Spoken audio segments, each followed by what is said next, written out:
Hey, all right. Good morning, everyone. It is morning where I am. Yes, it is.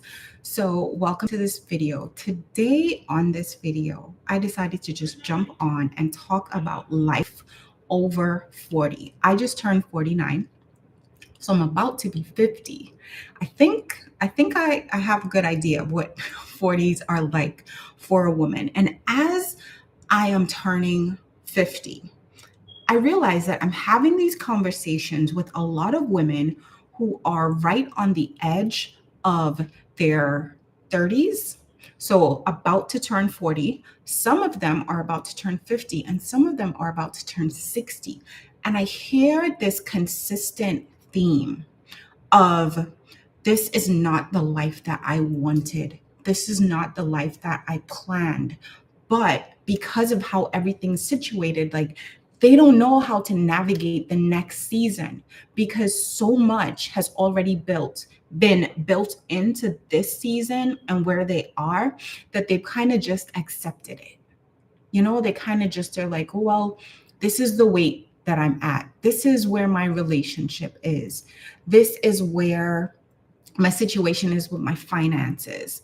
This is where my home is. This is where I live. So the whole concept of living life any differently seems so scary and so foreign because there's so much history, right? It's different to a woman who is maybe 21 or 25 and life is just beginning for her and she's full of hope and she's full of this sense of I can do anything because of what she's seen or what she sees around her. Maybe she has a lot of women who are speaking life into her, and that's a beautiful thing. Don't get me wrong. But I'm not talking to that woman. I'm talking to the woman who has lived some life. I am talking to the woman who has seen some disappointment. I am talking to the woman who has sacrificed and she doesn't even know if she has anything left to give. And she's ready to give up because this is all she's experienced and this is all she's ever known. And everything that she has planned up until this point has left her in a place that she feels lacking in. Right? She feels like the money isn't enough. She feels like the love isn't enough. She feels like she's not satisfied with her environment. And I want to encourage you. When I started my new vision, when I looked at where I was in my life, I was 39 years old. I was 39 years old. I was thinking about starting a business. I had already been dabbling in it in my 30s, and this was something creative. I don't know if you could see. No, I'm pointing the wrong way. This is my sewing machine right here. And I was sewing and I was doing all these creative things. And I thought that that's what I wanted to do. I did not realize that that was just the opening to something new. But here's what happened when I was 39. I got pregnant. I got pregnant with my last child. This was not planned. And that pregnancy was a disruption. It was a disruption of my vision. How many of you have had something in your life that's been a blessing? It's not that it wasn't something that you wanted, it wasn't something that you welcomed. It actually was a blessing, but it also disrupted some of the plans that you had for your life. And that's what happened to me. And so I went full on into mommy mode. We had two other girls at home. So now I have two girls in school, and then I have this little boy. And so I immersed myself completely in motherhood, right? I gave myself completely to this, and I just forgot about the dream. I forgot about the vision. I forgot about the goals. I forgot about everything else that I wanted to do. And things would happen that would remind me, like, little whispers of, you remember that thing that you said you wanted to do? And I would say no, but like motherhood was calling.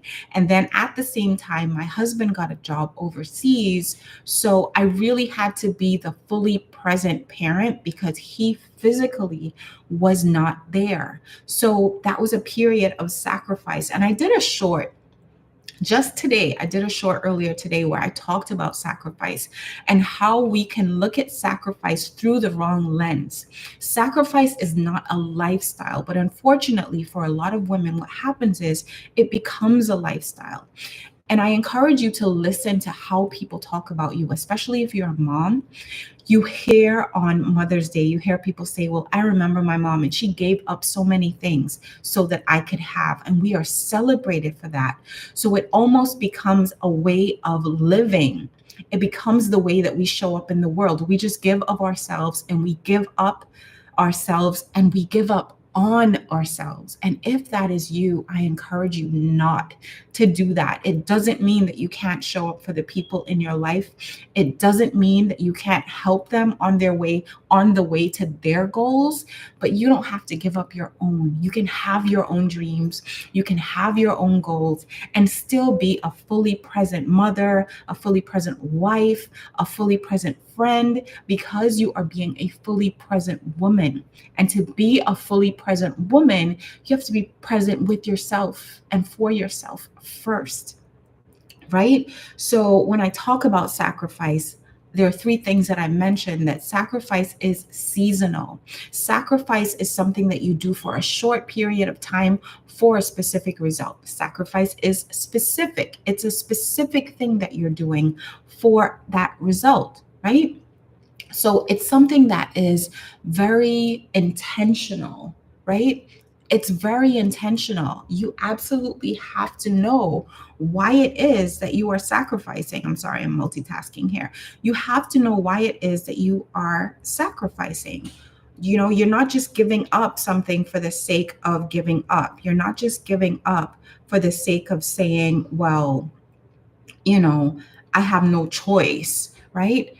So it's strategic, it's seasonal, and it's specific. Sacrifice is not a lifestyle. And I really hope that that helps someone. You have to put yourself back on your calendar. Put yourself back on your calendar. I'm looking at my planner. This is my planner.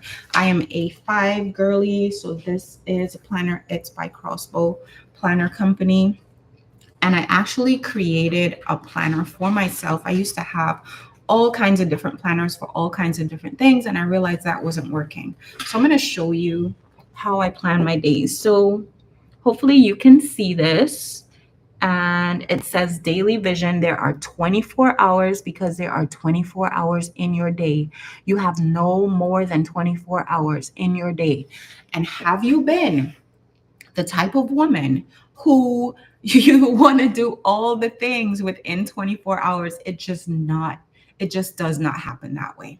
So what I encourage women to do is have 3 types of daily appointments. First appointment is, I am a Christian. I believe in the Most High God, the God of Abraham, Isaac, and Jacob, the God of the Bible. Where is my Bible? My Bible's not here. I have one of them here, actually. This is the Big Daddy, right? This is the God that I believe in. And I absolutely need to have an appointment with God. And depending on the type of day, multiple appointments with God. So you start with your appointment with God, and you have to have appointments with yourself. What does that mean? An appointment with myself. What does that look like? That could look like so many different things depending on the day. It can look like exercise. It can look like healthy meals. It can look like journaling. It can look like taking a walk. It can look like 5 minutes having coffee alone. It can look like time with friends if that's needed. But I'm going to get to that in a second. But for the most part, I want you to think about having these appointments with yourself. This is a solo appointment. It could be washing your hair. How many times have you forgotten to make time, like carve out time to wash your hair, to get your nails done, something like that? I want to say no, not get your nails done. I take that back. Try to make it a solo appointment if you can. So it's time that you are spending with yourself, by yourself, for yourself. And this is something that I don't believe enough women do, because we don't spend enough time alone to get to know ourselves, to hear our own thoughts, to hear our own feelings, to listen to what we're going through.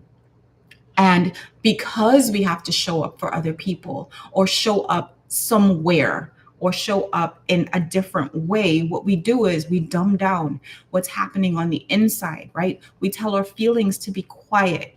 We tell our dreams to be quiet because we have to show up in the world a certain way. And you're doing yourself a disservice when you're doing that. And you're doing the people you want to show up for a disservice when you're doing that because you're not showing up as the truest version of you. Does that mean that you sit at home and cry about what's happening in your life? Or does that mean that you isolate yourself? No. But having that time, that daily time that you devote to yourself, you devote to your own thoughts and your own feelings, actually allows you to have a better relationship with God and have a better relationship with others. Because when you do show up in that time of prayer, in that time of worship, you are showing up and expressing your true feelings, your true thoughts, your true emotions, and not what you think you should.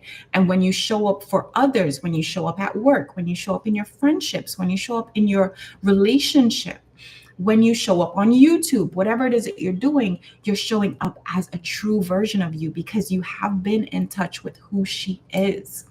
So that's so essential. And then the third appointment, of course, is your appointment with others. And it's funny because usually when we think about planning, we think about what do I have to do during the day? Where do I have to be? Where do I have to show up? What's my drive time? What time do I need to leave the house to get to where I'm going? These types of things.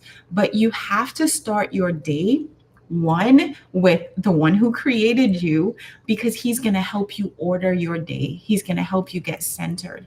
You start your day also with yourself. Where are you in life? What season in life are you in? And what do you need to accomplish? And who do you need to be to accomplish those things? And how are you feeling? Do you feel like that person who can do the things that you want to do? I wrote this book. The book is called Vision, and I actually keep it in the back of my planner. So I'm pulling it out here. It fits inside of an A5 planner. It's a very small book. It's a journal. And what it is a framework for vision, for creating a vision for your life. And when I started, I talked about women in their 40s and I talked about women in their 30s who are, especially women who are about to enter a new decade, that decade of the 30s, that decade of the 40s, and even going into the 50s. I'm seeing that in my own life and into the 60s. There is a shift that needs to happen. There is a mindset shift that needs to happen around our vision, around our personal vision for our lives. And so many women are dealing with the disappointment of the past decade, maybe mistakes that they had made, maybe dreams that are unfulfilled that they think can't be fulfilled because of where they are in life. And because they have had so much life happen to them, they forget that life can still happen through them. And I really want to encourage you with that today. Life can still happen through you. There is so much wisdom. There is a wealth of wisdom that you have as a woman, 30 plus, 40 plus, 50 plus. Life is not over.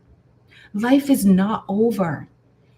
I want to encourage you to dream a new dream. When I wrote this, I wasn't even writing it as a book. I was literally rewriting my life.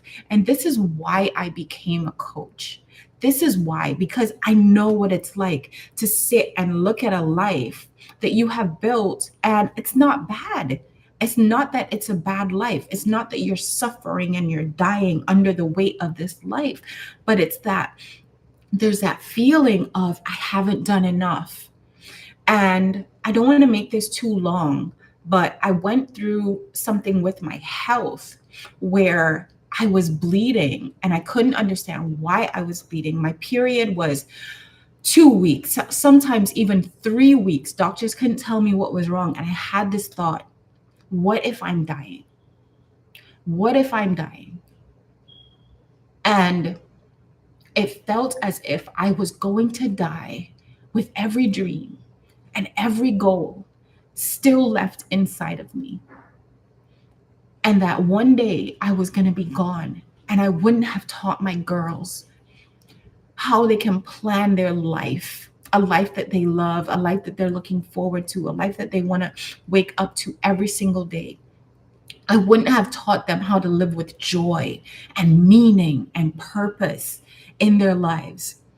I wouldn't have lived completely, and I would have had to answer to God for everything that I talked myself out of. And I vowed that I would never do that. And I vowed that I would teach every single person I could that they didn't have to do that either. So when I tell you, it does not matter if you are 30 something, 40 something, 50 something, 60 something, if you're 70, it doesn't matter. Life can begin when you start to dream again. Disappointment is a dream killer.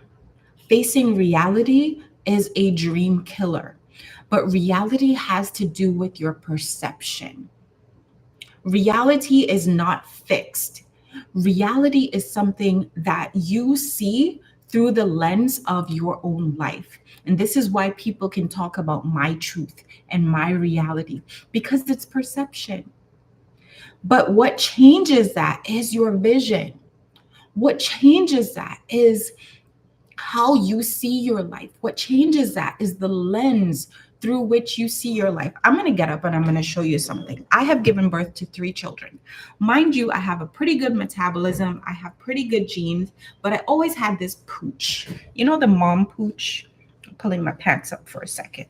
So if you look at my stomach is flat. I am 49 years old. I've given birth to 3 children. Okay. I've gained 40 pounds with each pregnancy. 40 pounds, 40. That is 120 pounds if you add up the pregnancy that I have gained and lost over my life. And as I said, I'm 49 years old.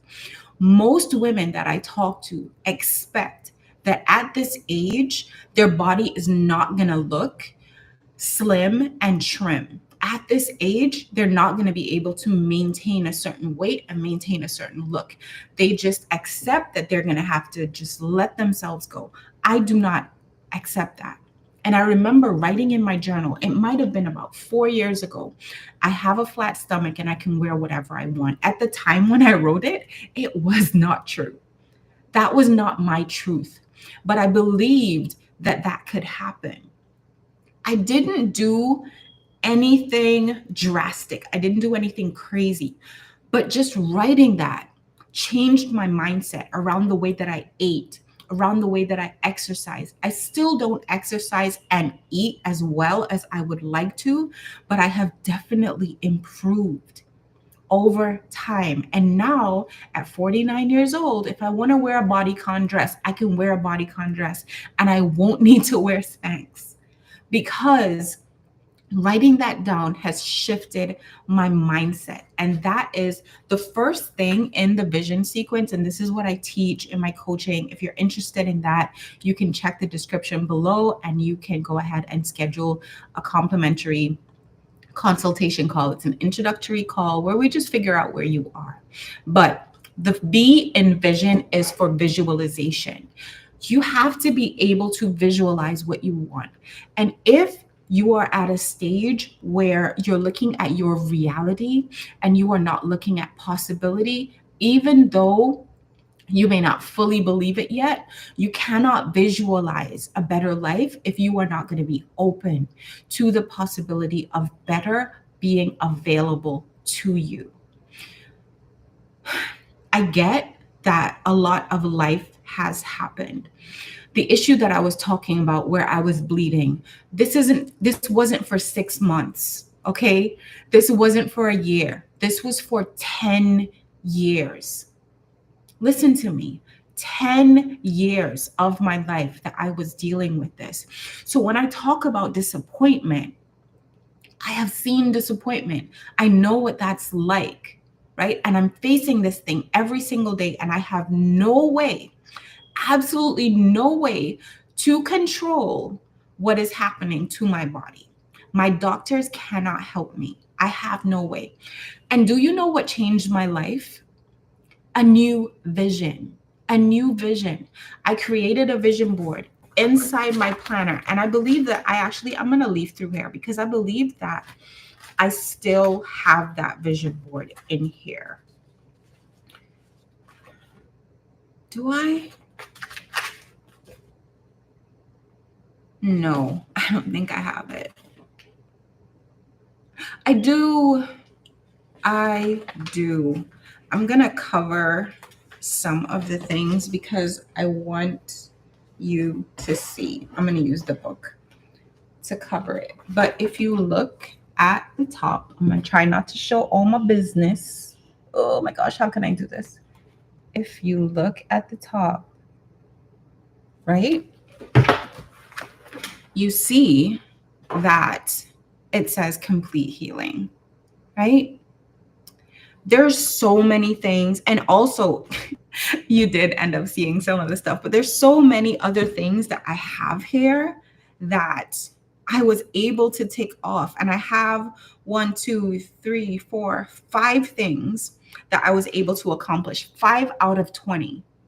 And you might think, oh my gosh, you only completed 5 out of 20 things. Like, that's not a win. Yes, it is. Because in previous years, I only completed none because I had no vision. You have to have a vision. You have to set a standard for what you want your life to look like going forward. You cannot just take life as it comes and let it happen to you. You get to rewrite your story. And when I say rewrite your story, RIGHT, rewrite your story. And I'm going to put it in the chat. Right? Rewrite your story. Because I want that to stay in there for anyone who comes and sees this after and listens to this. I had no rhyme or reason for jumping on here. I just felt like I needed to say this today because I've had too many conversations this week with women who have given up. And we don't have to give up because you've reached 40, because you've reached 50, because you've reached 30, because you've been in this marriage or at this job or at this weight for a certain period of time does not mean that you have to stay there. And I'm not telling you to leave your husband. I'm not telling you to leave your job, but I am telling you that you can create a new vision for where you already are. You can see your life through new eyes. So it doesn't mean that you leave. It means that you elevate. And when you elevate, you're in the same spot. You're in the same. If I'm sitting here, right, my view when I'm sitting is different to my view when I'm standing, right? So it's a matter of standing up on the inside and seeing life differently, seeing life from a higher point of view and seeing yourself from a better point of view. Your life is not what happened to you. Your life is what can happen through you, but you have to see yourself differently. You have to see yourself better, right? And you can absolutely rewrite your story. One of the things that I love to encourage women to do is to look at different areas of their life. And there are 12 areas that I like to look at. I'm going to highlight some of them. One of them, and this is going to be so obvious, is your physical environment. Now, if you look behind me, this is my office. It's a loft space. So it's at the top of the stairs. I don't know. I keep pointing in the wrong direction. If you see the railing right there. So that's a stairwell that leads downstairs. One of the things that I wanted to have in here was plants. Now, I could have gotten fake plants and we could have had the look, right? But I don't want the look. One of the big things for me this year has been authenticity. So if I'm going to have plants in my office, I'm going to have actual plants in my office that I need to take care of, plants that I need to nurture. It's also a reminder to me that the life that we create has to be nurtured. We know how to dress up and how to make things look good. We know how to put on the smile and make it look like we're happy, but are we really? Right? I could have put makeup on. I could have done all these things. But when I come, most of the time when I come on YouTube, I'm coming on social media in general, I come on without makeup. And I do that for a specific reason. I do that because I want to present an authentic version of me to you. And it doesn't mean that I don't care about my appearance. I do. I care about my skin. I try to take as good care of my skin as possible. Like I said, this face is almost 50 years old. It's the only face I have, and I want to take care of it. My body, I take as good care of my body as I can. I take as good care of my hair as I can. But more importantly than that, I take as good care of my soul and my spirit as I can. And I used to live in a way where I took care of my environment better than I took care of myself. And I suffered because of that. Everything looked great. The house looked great. Everyone was taken care of, but I suffered because I neglected those first 2 daily appointments. Now, I would get up and I would pray and I would keep it moving. I never kept in touch with myself. I never paid attention to myself. I attended to other people's needs and not to myself. And I didn't realize how much I loved taking care of my environment. So what ended up happening was that because I didn't take care of myself and I only took care of my outward environment, I started doing the opposite, where I would take care of myself and not take care of my environment. And then I realized, well, wait a minute, I'm doing this the wrong way. And this is what happens when you do things for the wrong reasons. But because I was having those appointments with myself, that's when I realized it's not that I don't like keeping my house a certain way. It's the expectation of, and this came with being a stay-at-home mom, where I was the one who did most of the housework, who did most of the cooking and the laundry and all those things, because I was at home the most and it just made sense, right? But then when you're assigned to do something and you're expected to do something, even if you signed up for it, okay? Even if you signed up for it, eventually what happens is you start to get tired. You just start to get tired of doing that thing. You start to get resentful. All these different emotions start coming in. And if you don't check those, you start to tell yourself a story that is not true. So when I talk about having those first 2 daily appointments, that appointment with God and that appointment with yourself, it's so that you are constantly checking in with yourself before you have those appointments with others, so that not only are you showing up well in private, but you're showing up well in public too. And you're showing up honestly, you're showing up authentically, and you're showing up powerfully. Because when you truly understand yourself, when you truly know who you truly know whose you are, and you know what your vision is, let me tell you, you are going to be an unstoppable woman. And I'm not talking about taking over the world. I'm not talking about taking over the business. I'm talking about standing flat-footed in whatever situation you are in, knowing who you are. You're going to start showing up differently in your relationships. You're going to start showing up differently at work. You're going to start showing up differently in the gym. You're going to start showing up differently in the kitchen. These are those little things that we don't think about, little victories that we don't think about. And that's another thing that I do in this planner, and I'm going to show you. Where, let me go to one that is not filled out, actually, because I do this every single month. So on the back of the planner, and this is something I'm going to be doing in November, so there's that little note, right? On the back of the planner, you see here where it says victories on the other side. So what you do is at the beginning of the month, and you can do this in your planner as well. At the beginning of the month, you write all the things that you want to accomplish that month. And then on the back of the planner, every single time something good happens throughout the month, whatever it is, it could be a surprise. It doesn't necessarily have to be a goal that you accomplished, but it could be a surprise. It could just be something good that happens. You write a note of it. Because here's the thing. Here's what happens. We're in full throttle and we're just going and we're just doing the things, and nice things happen, but we don't stop to appreciate them. And imagine at the end of a year, or the end of a month, even the end of a week, even, you would have had all these different things jotted down of the victories that you've had, of the goals that you've accomplished, of special surprises, of beautiful things that have happened in your life, things that maybe no one else is going to celebrate but you and God, but you've written them down. You've taken time to write them down. And what are you doing when you do that? You are rewriting your story. You are setting your story right, and you are encouraging yourself. So at the end of this year, when I take all these pages out and I move the new pages in for 2025, I'm going to be able to look back I'm looking back in January. I learned how to propagate a bougainvillea. I had a beautiful date night. That was a surprise. I taught Bible study. I cleaned and decluttered my son's room. I cleaned out the pantry, and I started an amazing call that I have weekly now.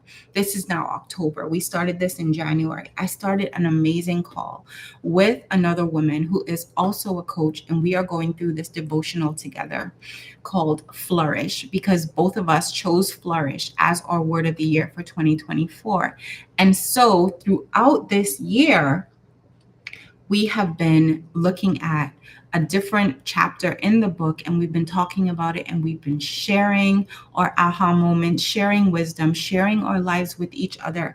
And that call has flourished into an amazing friendship with a beautiful woman. And that's something that I haven't always been open to. I haven't always connected with women in this way. And this has been such a blessing for me in this year. So when I tell you, and it's now like even right now, it's just reminding me what a blessing she is. I need to send her a message. But what this does is it can remind you of how beautiful your life is. We can focus on the disappointments. We can focus on what we don't have. We can focus on all the things that didn't work out, or we can open ourselves up to possibility and creating new life in our 40s, in our 50s, in our 60s, and beyond. Life is not over. It is not over. You see these 20 somethings and they're living their best lives, but they haven't really lived yet, right? You've lived, you've been through some stuff, you've experienced some things, some good, some bad. But what wisdom can you glean from that? And how can you rewrite your story? RIGHT. How can you set things right in your own life? The power is within you to change your life. It is not too late. You are not too old to rewrite, to create a new vision for your life. And it starts with visualization. And visualization is not just about sitting somewhere quiet and closing your eyes and breathing and seeing all the wishes and the hopes and the dreams flash before your eyes like a movie. Visualization is not just about that. It's also about your mindset. It's also about being open to dreaming again and not interrupting the dreams that you see. You close your eyes. Tell me if this has ever happened to you, where you catch yourself dreaming about a new life, and then you remind yourself of your reality and you suck that dream. You suck that dream right out of midair and you replace it with what you actually have. What is it? What is it about reality that is so gripping? What is that? I want to encourage you to dream again. Your dream is divine, it is relevant, it is empowering, it is accessible, and it is meaningful. Your dream. Do not give up on your dreams, because I don't want to turn this into a morbid place, but as I approach 50, I'm seeing, because I want to get up to triple digits. So I'm literally at the midpoint, right? I'm close to the midpoint of my life, whatever that's going to look like. And I want the rest of my life to be the best of my life. So when I look at life, I'm looking at it from this standpoint. What is it that I can do today?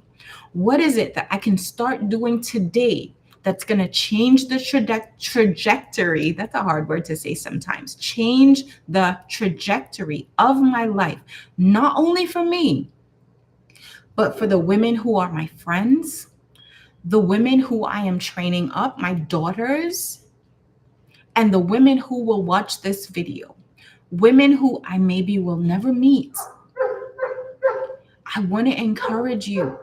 You can change your life after 40, and it begins with a new vision, not just a new vision of what is possible for you, but a new vision of yourself, the way you see yourself. The hardest, the hardest woman to walk away from is the version of you who does not serve your future. But you absolutely can do it. You just have to see yourself differently. I hope this helps. Blessings on your journey. My dog's barking. So I will talk to you very soon. God bless you all. Bye bye.